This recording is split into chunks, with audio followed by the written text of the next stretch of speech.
جی قال المؤلف رحمه الله تعالى في باب ما جاء في الذبح لغير الله وقول الله تعالى قل إن صلاتي ونسكي ومحياي ومماتي لله رب العالمين لا شريك له وبذلك أمرت وأنا أول المسلمين وقوله فصل لربك وانحر. احسن تبارک اللہ فیک. باب ما جاء فی الذبح لغیر اللہ، غیر اللہ کے نام پر ذبح کرنا، جانور ذبح کرنا، وہ اونٹ ہو، گائے ہو، بکرا ہو، مرغی ہو، غیر اللہ کے نام پر جانور ذبح کرنا، اس کا کیا حکم؟ یہ شرک ہے. غیر اللہ کوئی بھی ہو، غیر اللہ کوئی بھی ہو، خواہ وہ نبی ہو، فرشتہ ہو، کوئی جن ہو، یا کوئی ولی ہو، کوئی صالح انسان ہو، کوئی بھی ہو، کسی کے نام پر جانور ذبح کریں گے تو یہ شرک ہوگا اور جانور ذبح کرنے والا مشرک قرار پائے گا. کیوں؟ ذبح ایک عبادت ہے، قربانی کرنا ایک عبادت ہے. ابھی عید قربان آ رہی ہے اور حج بھی، لوگ حج میں قربانیاں کریں گے. آپ یہاں عید الاضحیٰ کی مناسبت سے قربانیاں کریں گے، ایک عبادت ہے اور بڑی اہم عبادت ہے. قرآن مجید میں اس عبادت کو کئی مقامات پر نماز کے ساتھ ملا کر ذکر کیا گیا. نماز اور قربانی، نماز اور قربانی، اس کا معنی اس کی اہمیت جو ہے وہ نماز سے ملتی جلتی. جیسے نماز بڑی اہم ہے، قربانی کا عمل بڑا اہم ہے، تو اگر یہ قربانی غیر اللہ کے نام پر ہوگی، غیر اللہ کوئی بھی ہو، تو یہ عمل انتہائی بھیانک شرک ہوگا، جس کو علماء نے شرک اکبر کہا ہے، کیونکہ یہ بڑی اہم عبادت ہے اور بڑی مقدس عبادت ہے. تو اس کو غیر اللہ کے نام صرف کرنا بہت بڑا شرک قرار پائے گا. اللہ تعالیٰ کا فرمان قل ان صلاتی و نسکی و محیای و مماتی للہ رب العالمین، اے پیغمبر کہہ دیجئے کہ بے شک میری نماز اور میری قربانی اور میری زندگی اور میری موت کس کے لیے ہے؟ للہ رب العالمین، اللہ تعالیٰ کے لیے جو تمام جہانوں کا پالنے والا ہے. نبی علیہ السلام سے محبت ہے، آپ سے پیار ہے، تو آپ کا عقیدہ سن لو اور آپ کا منہج سن لو. اللہ تعالیٰ نے یہ عقیدہ بیان کرنے کا حکم دیا اپنے پیغمبر کو کہ لوگوں کو سنا دو کہ یہ میرا عقیدہ ہے. مجھ سے محبت کرنے والوں تم بھی اس عقیدے کو اپناؤ. یہ نہیں کہ محبت کے دعوے ہیں اور عقیدے میں تم شترے بے مہار بن جاؤ، جو چاہے نظریہ بنا لو، جو چاہے عقیدہ اپنا لو، اور عقیدے کے معاملے میں آباء و اجداد کی پیروی اور اپنے قبیلے اور قوم کی پیروی، اپنے خود ساختہ مشائخ کی پیروی نہیں، یہ بہت بڑا باطل ہو گئی. میرا عقیدہ سن لو. ان صلاتی، یہ صلاتی کے دو معنی ہو سکتے ہیں، ایک تو نماز، دوسرا ہر بدنی عبادت، کیونکہ نماز بدنی عبادت. عبادت دو ہی طرح کی، یا بدنی یا مالی. ہر بدنی عبادت جیسے نماز ہے، روزہ ہے، جہاد ہے، گو اس میں مال بھی شامل ہے. کچھ عبادتیں بدنی ہوتی ہیں، کچھ مالی ہوتی ہیں، کچھ بدنی اور مالی دونوں ہوتی ہیں. تو تمام میری بدنی عبادتیں بنوسو کی، اس کا معنی قربانی، اور چونکہ قربانی مالی عبادت ہے تو پھر اس سے مراد مالی عبادت بھی ہو سکتی، ہر مالی عبادت، جیسے قربانی ہے، حج ہے، یا کوئی بھی ایسا کام جس میں مال صرف ہوتا ہے. مساجد کی تعمیر ہے، مدارس کی تعمیر ہے، یہ سب مالی عبادات. تو لوگوں سن لو، میری تمام بدنی عبادتیں اور تمام مالی عبادتیں، اس میں سب کچھ آ گیا. پھر بھی کچھ باقی اگر بچا تو آگے وہ محیا، یا میری پوری زندگی، پوری زندگی کچھ باقی بچا. چلو پھر بھی اگر کچھ باقی بچا تو آگے وہ مماتی، میری موت بھی. ہر چیز، تمام عبادتیں بدنی ہو مالی ہو، پوری زندگی موت کس کے لیے ہے؟ للہ رب العالمین، اللہ رب العالمین کے لیے، اللہ رب العالمین کے لیے۔ اس آیت کریمہ میں پیغمبر علیہ السلام کا منہج واضح ہو رہا ہے، اور یہ آیت کریمہ صریح دلیل ہے رسول اللہ صلی اللہ علیہ وسلم کی وفات پر بھی، کہ میری موت بھی، میری وفات بھی اللہ رب العالمین کے لیے، لا شریک لہ، جس کا کوئی شریک نہیں۔ اور اے پیغمبر یہ بتا دو کہ یہ میرا یہ عقیدہ کیوں ہے، سب کچھ اللہ کے لیے کیوں ہے، ہر قسم کی عبادت اللہ کے لیے کیوں ہے، یہ عقیدہ کیوں ہے؟ بعد اوقات عقیدہ بنتا ہے اپنے ذاتی ذوق کی بنا پر، ذاتی میلان کی بنا پر۔ یہ عقیدہ اس لیے نہیں کہ میں نے اپنے ذاتی ذوق سے اس عقیدے کو اختراع کیا، نہیں، بذالک امرت، یہ عقیدہ اس لیے ہے کہ اسے اپنانا اللہ تعالیٰ کا آرڈر ہے میرے لیے، یہ اللہ کا حکم ہے جو میرا خالق اور مالک ہے، یہ اس کا فرمان ہے کہ یہ عقیدہ بناؤ اور یہ عقیدہ اپناؤ۔ تو نبی علیہ السلام کا عقیدہ کس کے حکم سے؟ اللہ رب العزت کے حکم سے۔ تو اس سے صرف نظر کی گنجائش ہے کوئی کہ ایک انسان اس سے کنارہ کشی اختیار کر کے کوئی اور عقیدہ اپنا لے، غیر اللہ کے نام پر قربانیاں کرے، غیر اللہ کو پکارے، فلاں مشکل کشا، فلاں حاجت روا؟ نہیں، پیغمبر علیہ السلام کیا فرما رہے ہیں؟ ساری باتیں، پکارنا ہو، استغاثہ ہو، قربانی ہو، نذر ہو، کوئی بھی عبادت سب اللہ کے لیے۔ تو اس عقیدے کو سمجھیے۔ تو یہاں خاص طور پہ جو جس چیز کا باپ سے تعلق ہے وہ نسو کی، کہ میری قربانی اللہ کے لیے، جب بھی جانور ذبح کروں گا اللہ کے لیے کروں گا۔ بعض اوقات آپ کا مہمان آتا ہے، اس کے لیے آپ بکرا ذبح کرتے ہیں، مرغی ذبح کرتے ہیں، اس کو کھلاتے ہیں، یہ اکرام ضیف ہے، یہ اس کے نام پر نہیں، اللہ کے نام پر، لیکن مہمان کے اکرام کے لیے یہ چیز مختلف ہے۔ لیکن آپ کسی کے نام پر ذبح کریں، کسی کے نام پر، اللہ کا نام نہ لیں، کسی کے نام سے ذبح کریں، یہ شرک ہوگا۔ اور اگر اللہ کا نام لیں لیکن دل میں ذبح کے تعلق سے فلاں کی تعظیم ہو، ضیافت نہیں، تعظیم، کہ یہ فلاں کو پیش کر رہا ہوں، فلاں کی قبر پر پیش کر رہا ہوں، فلاں نظر کے لیے ذبح کر رہا ہوں، پھر بھی شرک ہو۔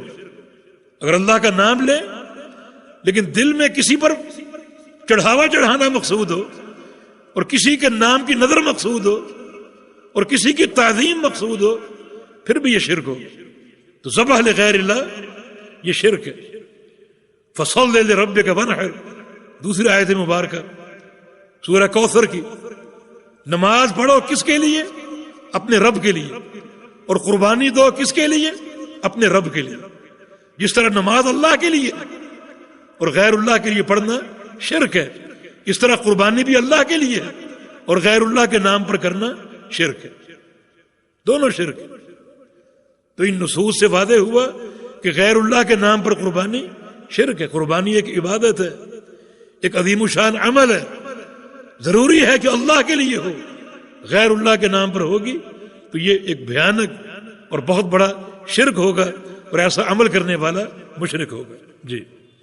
عن علي بن أبي طالب رضي الله عنه قال حدثني رسول الله صلى الله عليه وسلم بأربع كلمات: لعن الله من ذبح لغير الله، ولعن الله من لعن والديه، ولعن الله من آوى محدثا، ولعن الله من غير منار الأرض۔ رواه مسلم۔ اس حدیث کے راوی جناب علی بن ابی طالب امیر المومنین رضی اللہ تعالیٰ عنہ ہیں۔ نبی علیہ السلام کے صحابی، اور کسی تعارف کی ضرورت نہیں ہے، امیر المومنین نبی علیہ السلام کے داماد تھے، بچوں میں سب سے پہلے اسلام قبول کرنے والے، اور کل ہم نے پڑھا کہ فتح خیبر میں ان کا نمایاں کردار تھا جو اللہ نے ان کو توفیق دی۔ اس حدیث میں ہم نے پڑھا کہ میں کل خیبر کا جھنڈا کس کو دوں گا؟ ایسے شخص کو جس کو اللہ اور اس کے رسول سے محبت ہے۔ تو یہ ایک واضح نص ہے کہ ان کو اللہ اور اس کے رسول سے محبت تھی، اور اللہ اور اس کے رسول کو ان سے محبت ہے، ایک بڑا واضح امتیاز ہے۔ تو جناب علی بن ابی طالب رضی اللہ عنہ اس حدیث کے راوی ہیں۔ متن کہ حدثنی رسول اللہ صلی اللہ علیہ وسلم باربع کلمات، رسول اللہ صلی اللہ علیہ وسلم نے مجھے 4 کلمات کی تعلیم دی اور 4 کلمات بیان کیے۔ ویسے کلمہ لفظ مفرد کو کہا جاتا ہے، لفظ مفرد ایک لفظ رجل، زید، عمر، یہ سب کلمے ہیں، لیکن کبھی کبھی لغت عرب میں کلام کی جگہ کلمہ استعمال ہوتا ہے، جیسے کلمہ شہادت اشہد ان لا الہ الا اللہ، حالانکہ یہ کلمہ نہیں، پورا کلام ہے، تو کلمۃ بہا کلام قد یؤم، کبھی کبھی مقصود کلام ہوتا ہے اور اس پر لفظ کلمے کا اطلاق ہوتا ہے، جیسے بخاری شریف کی آخری حدیث کلمتان حبیبتان الی الرحمن، کہ دو کلمے جو اللہ کو بڑے پسند ہیں، حالانکہ وہ دونوں جملے اور کلام ہیں، سبحان اللہ بحمدہ اور سبحان اللہ العظیم۔ تو بعض اوقات کلام کی جگہ لفظ کلمہ استعمال ہوتا ہے، یہاں باقاعدہ جملے ہیں 4 مگر ان کو کلمات کہا گیا ہے۔ یا آپ ترجمہ کر لیں، 4 باتیں مجھے اللہ کے پیغمبر نے تعلیم فرمائی۔ کیا کیا؟ نمبر 1، لعن اللہ من ذبح لغیر اللہ، اللہ تعالیٰ کی لعنت اس شخص پر جو غیر اللہ کے نام پر ذبح کرے۔ کس کی لعنت؟ اللہ تعالیٰ کی۔ کس پر؟ جو غیر اللہ کے نام پر ذبح کرے۔ لعنت کیا ہے؟ لعنت ایک خوفناک وعید ہے، الطرد من الرحمہ، اللہ کی رحمت سے دھتکار دیا جائے، یعنی لعنت کا معنی یہ کہ اللہ کی رحمت سے اس کا کوئی حصہ نہیں، یہ شخص اللہ کی رحمت سے مایوس ہے، یہ لعنت ہے۔ اور جانتے ہیں اللہ تعالیٰ کی رحمت کی قدر و قیمت کیا ہے؟ صحیح بخاری کی حدیث ہے، رسول اللہ صلی اللہ علیہ وسلم کا فرمان ہے، لن يدخل احدکم عملہ الجنہ، تم میں سے کوئی شخص ایسا نہیں ہے جو اپنے عمل کی بنا پر جنت میں جائے، کسی شخص کا عمل اسے جنت میں داخل نہیں کر سکتا، الا برحمت اللہ، جب تک اللہ کی رحمت نہ ہو۔ اللہ تعالیٰ کی رحمت کے بغیر کوئی شخص جنت میں جا ہی نہیں سکتا، یہ اس کی قدر و قیمت ہے، رحمت کی اہمیت ہے۔ حتیٰ کہ صحابہ نے پوچھا، ولا انت یا رسول اللہ، یا رسول اللہ صلی اللہ علیہ وسلم، کیا آپ بھی نہیں جا سکتے؟ فرمایا کہ ولا انا الا ان یتغمدنی اللہ برحمتہ، نہیں میں بھی نہیں جا سکتا جب تک اللہ تعالیٰ مجھے اپنی رحمت سے ڈھانپ نہ لے، تب تک میں بھی جنت میں نہیں جا سکتا، کیونکہ جنت اللہ تعالیٰ کی نعمت ہے بہت بڑی۔ الا ان شرعۃ اللہ غالیہ، اللہ کا سودا بہت مہنگا ہے، بہت ہی قیمتی، اور ہمارا عمل، ہمارا کسب، ہماری محنت ہے، تو ہمارا یہ عمل جنت کی قیمت نہیں بن سکتا۔ اللہ تعالیٰ ہمارے عمل پر ہمیں اپنی رحمت کا مستحق قرار دے دے تو یہ رحمت حصول جنت کا باعث بنے گی، یہ رحمت کی قدر و قیمت۔ دیکھیں یہ شخص ملعون ہے، لعنت، اللہ کی لعنتیں برستی ہیں اس پر۔ اور میں یہ گزارش کروں گا کہ وہ حدیثیں پڑھیں خاص طور پہ جن میں پیغمبر علیہ السلام نے لعنت کا ذکر کیا کہ فلاں پر لعنت اور فلاں پر لعنت، اللہ تعالیٰ کی لعنت، فرشتوں کی لعنت، وہ فرامین پڑھیں سارے تاکہ ہم اپنے آپ کو ان امور سے بچا سکیں۔ یہاں 4 امور کا ذکر ہے کہ 4 قسم کے انسانوں پر اللہ تعالیٰ کی لعنتیں برستی، ان میں سے ایک من ذبح لغیر اللہ، جو غیر اللہ کے نام پر ذبح کرے، قربانی دے، جانور ذبح کرے غیر اللہ کے نام، اللہ کی لعنتیں برسیں گی۔ اور دوسرا، لعن اللہ من لعن والدیہ، اس شخص پر بھی اللہ کی لعنت جو اپنے ماں باپ پر لعنتیں بھیجتا ہے، اپنے ماں باپ کو گالیاں دیتا ہے۔ اس کی 2 تفسیریں ہیں، ایک تو یہ کہ براہ راست اپنے ماں باپ کو گالیاں دے، براہ راست، اتنا شقی اور بدبخت ہے کہ اپنے ماں باپ کو براہ راست گالیاں دیتا ہے، یہ شخص بڑا ملعون ہے۔ دوسری تفسیر جو ایک اور حدیث میں وارد ہے، اللہ کے پیارے نبی نے فرمایا تھا کہ اپنے ماں باپ کو گالی مت دو، لعنت مت بھیجو ان پر۔ تو صحابہ نے پوچھا کہ کیف یسب رجل والدہ، کہ یا رسول اللہ صلی اللہ علیہ وسلم ایک شخص اپنے ماں باپ کو گالی کیسے دے سکتا؟ فرمایا کہ یسب ابا الرجل فیسب اباہ، وہ گالی دے گا کسی اور کے باپ کو تو پھر وہ جواباً آپ کے باپ کو گالی دے گا۔ تو اپنے باپ پر گالی اور لعنت کا سبب کون بنا؟ خود بنے۔ تو کسی کے ماں باپ کو گالی مت دو، ورنہ وہ تمہارے ماں باپ کو گالی دے گا تو اس کا سبب تم خود ہی بنو گے۔ یہ دونوں تفسیریں، دونوں میں سے کچھ بھی ہو، جو شخص اپنے ماں باپ کو گالی دے یا گالی کا سبب بن جائے تو اس پر اللہ تعالیٰ کی لعنتیں برستی، اللہ کی رحمت میں اس کا کوئی حصہ نہیں، تو پھر کیا اس کی حقیقت باقی رہ گئی، اور اس کے عمل کس کھاتے میں جائیں گے؟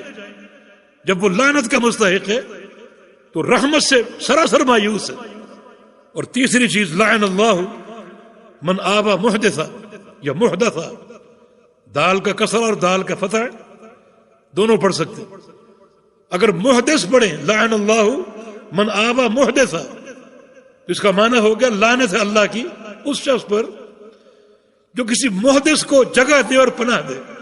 کسی محدث کو، محدث کے دو معنی، ایک ہے بدعتی انسان، محدث دین میں بدعت کو جاری کرنے والا یا بدعت کو اپنانے والا، اسے جگہ دے، اس کو پناہ دے۔ اور ایوا میں احترام اور تعظیم کا پہلو بھی ہے۔ نبی علیہ السلام کی ایک حدیث ہے، من وقر صاحب بدعت فقد اعان علی ہدم الدین، جو شخص کسی بدعتی انسان کی تعظیم کر لے اس نے دین کی عمارت کو ڈھا دیا۔ کتاب الاعتصام میں یہ حدیث، اور اس کی سند حسن ہے، اس نے دین کی عمارت کو ڈھا دیا۔ جو کسی بدعتی انسان کی تعظیم کر لے، اس کی توقیر کر لے اور اس کا احترام کرے، محدث۔ اور محدث کا معنی مجرم بھی، معصیتوں کو اپنانے والا۔ آپ اس کو پناہ دیں اس کو بچانے کے لیے، ایک قاتل ہے اس کو چھپا کے رکھیں، یا ایک چور ہے اس کی تلاش ہے حکومت کو، آپ اس کو پناہ دے کے اپنے پاس رکھیں، تو یہ شخص بھی ملعون ہے۔ تو محدث دال کے کثرے کے ساتھ، بدعتی یا مجرم، اس کو پناہ دینا، اس کو جگہ دینا، اس کی تعظیم یا توقیر کرنا، یہ سارے امور اللہ تعالیٰ کی لعنت کے مستحق۔ یا پھر دال کا فتح ہے، محدث، تو محدث کہتے ہیں نئے عمل کو، بدعت کو۔ وہ شخص بھی لعنتوں کا مستحق ہے جو محدث کو جگہ دے، کہاں؟ اپنے دل میں، اپنے عمل میں، بدعات کو اپنائے، حالانکہ دین موجود ہے، کتاب و سنت، رسول اللہ صلی اللہ علیہ وسلم کے فرامین، مگر اتنی ناقدری کرتا ہے کہ نئے نئے طور طریقے، نئے نئے راستے اور نئے نئے عمل یہ ایجاد کرتا ہے، یہ ایسے لوگوں سے لیتا ہے، تو یہ شخص بھی لعنت کا مستحق ہے، کیونکہ بدعت دین اسلام میں انتہائی خطرناک عمل ہے۔ ایک بدعتی انسان اللہ تعالیٰ کو براہ راست چیلنج کرتا ہے، للکارتا ہے۔ کیوں؟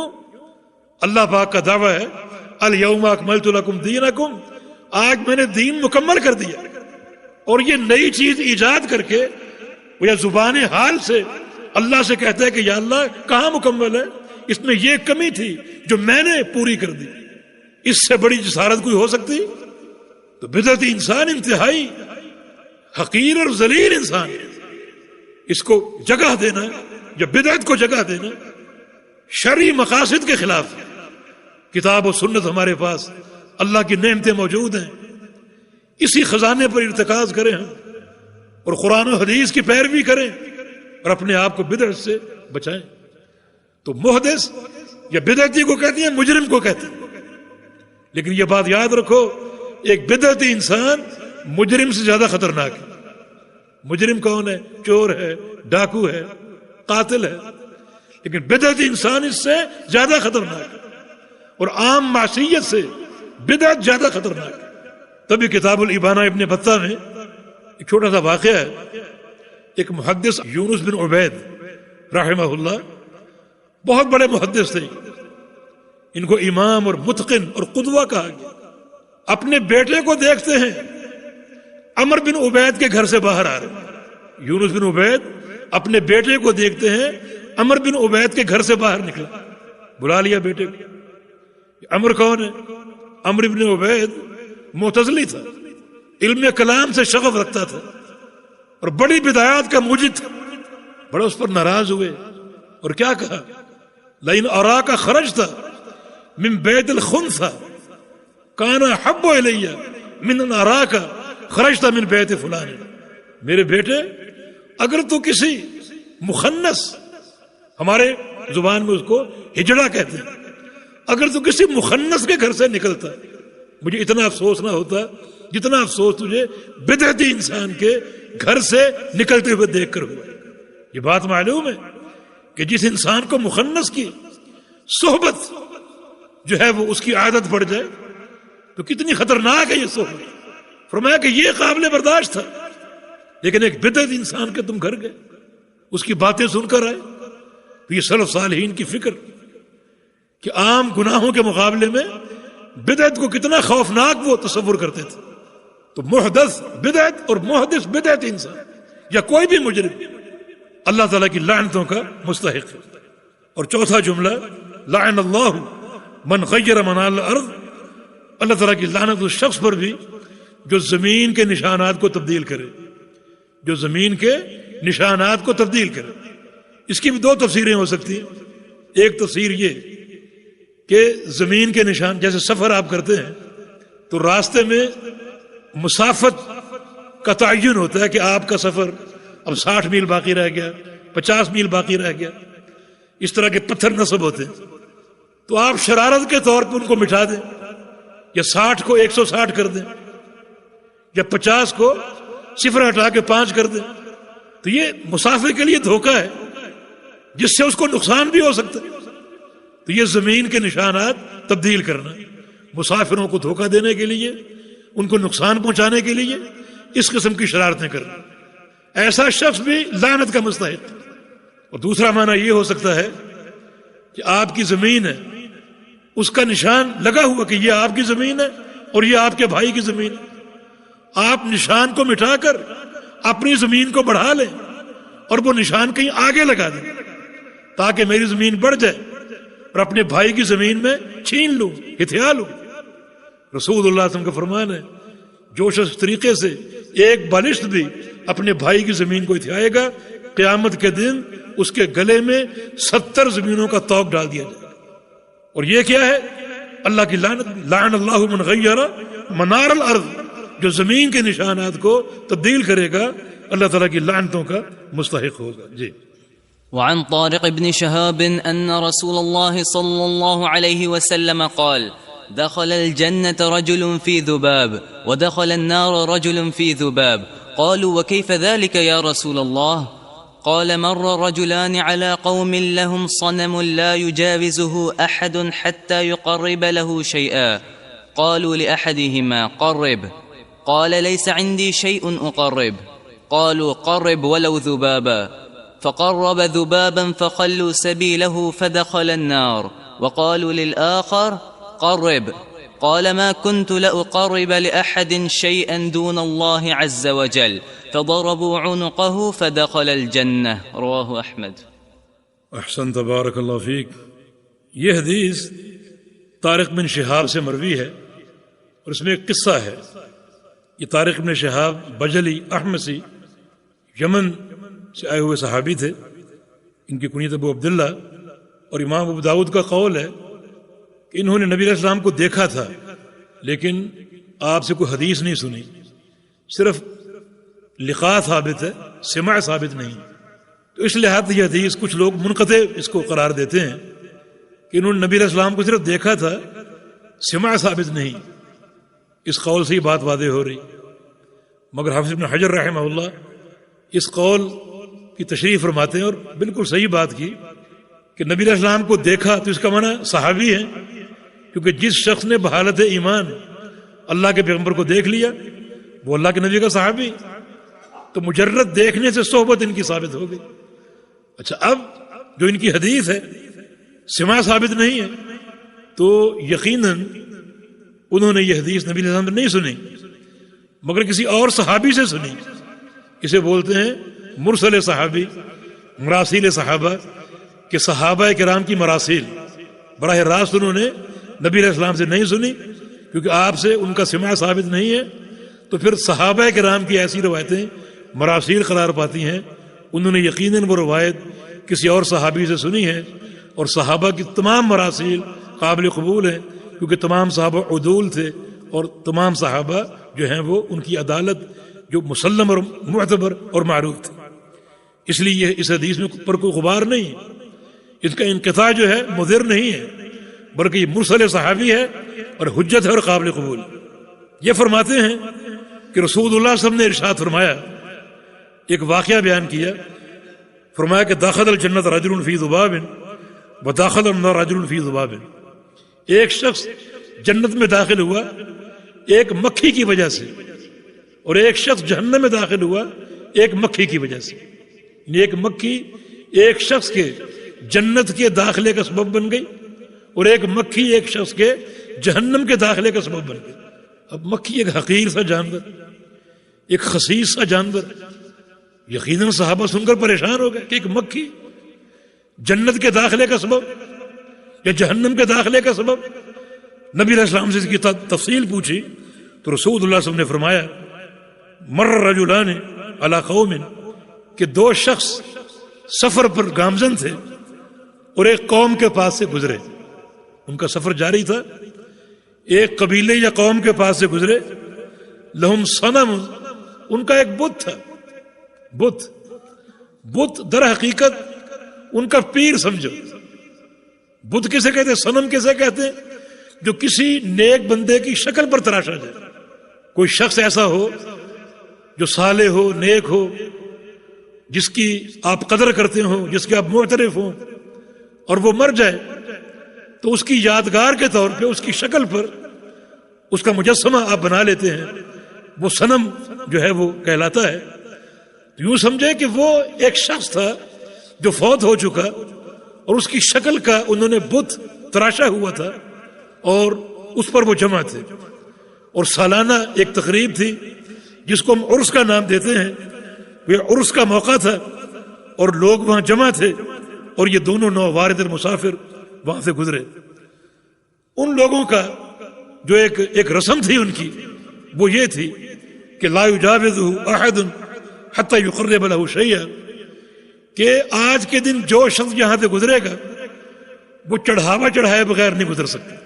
ہمارے اس بت پر جب تک کوئی نذرانہ پیش نہیں کرے گا اس وقت تک اس کو چھوڑا نہیں جائے گا اور گزر نہیں سکتا. یہ ان کا عقیدہ تھا. وہ خود بھی اس دن جمع ہوتے، نذرانے پیش کرتے، اور گزرنے والوں کو بھی روک لیتے اور ان سے کہتے کہ چڑھاؤ کچھ اور کوئی نذرانہ پیش کرو. ان کو روک لیا گیا.